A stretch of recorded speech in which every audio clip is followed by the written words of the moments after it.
एक संत की 3 बातें याद रखने वाला सीधा से सीधा मनुष्य भी धोखा नहीं खा सकता। मित्रों, आज मैं बात कर रहा हूँ, मनुष्य कितना ही सीधा और सज्जन हो, फिर भी उसे अपने स्वभाव को थोड़ा आक्रामक बनाकर रखना चाहिए जहाँ उसकी आवश्यकता हो। इस संबंध में मैं आपको एक प्रसंग सुना रहा हूँ, तो आइए और बने रहिए वीडियो की समाप्ति तक। दर्शक बंधु, किसी जंगल में एक भयानक सर्प रहता था। उसके आतंक के कारण कोई भी वहां से नहीं गुजरता था। एक दिन एक महात्मा जी उसी रास्ते से जा रहे थे जिस रास्ते में वह सर्प रहता था।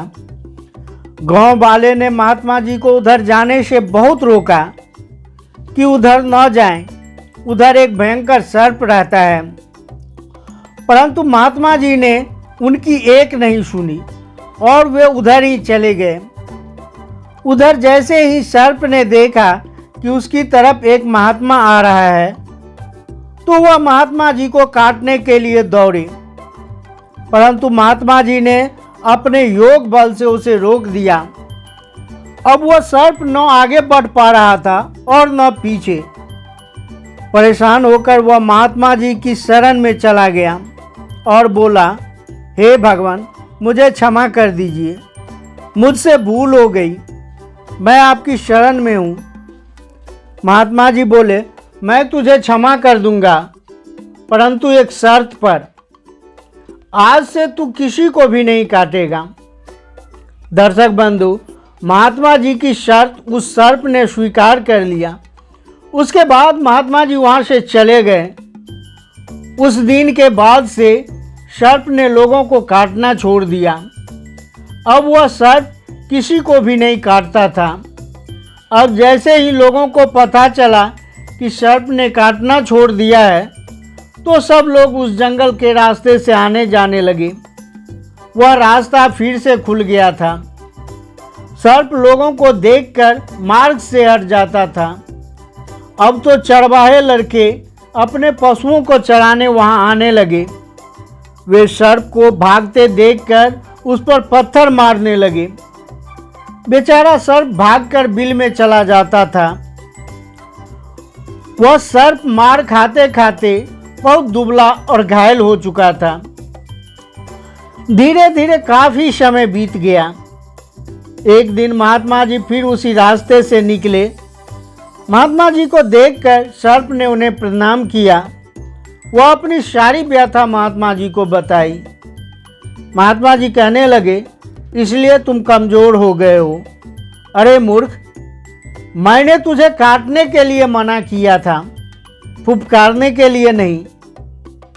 कहते हैं, सर्प यदि जहरीला न हो तो भी उसे जहरीला होने का नाटक करते रहना चाहिए, इसी में उसकी भलाई होती है। महात्मा जी की बात को सर्प अच्छी तरह से समझ गया था कि अब उसे क्या करना है। एक दिन चरवाहे ने उसे देखा तो देखते ही उस पर पत्थर मारने लगे। उसी समय वह सर्प फुफकारते हुए उन लड़कों की तरफ दौड़ा।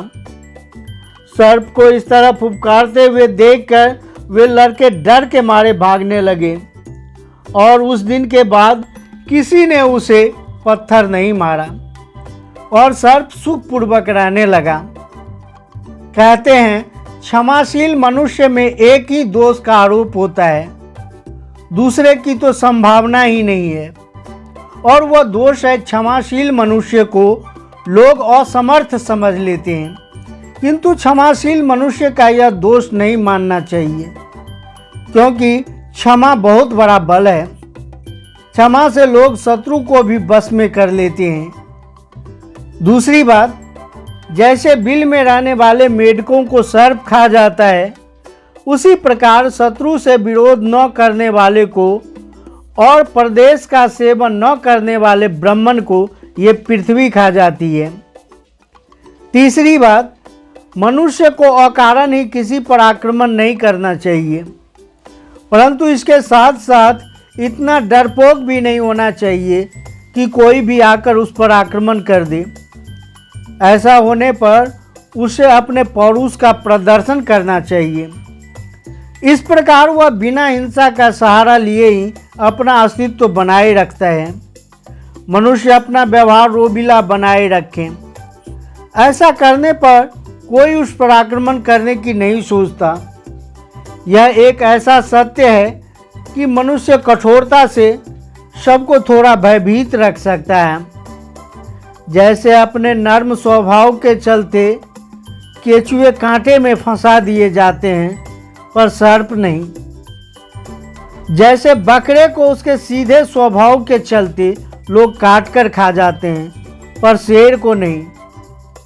जैसे वृक्षों के सीधे होने के कारण उसे पहले काटा जाता है, टेढ़े मेढ़े वृक्षों को नहीं। उसी तरह दुष्ट मनुष्य सीधे साधे लोगों को बहुत परेशान करते हैं। दर्शक बंधु, यदि यह वीडियो आपको पसंद आया हो तो इसे लाइक, सब्सक्राइब तथा शेयर अवश्य ही करें।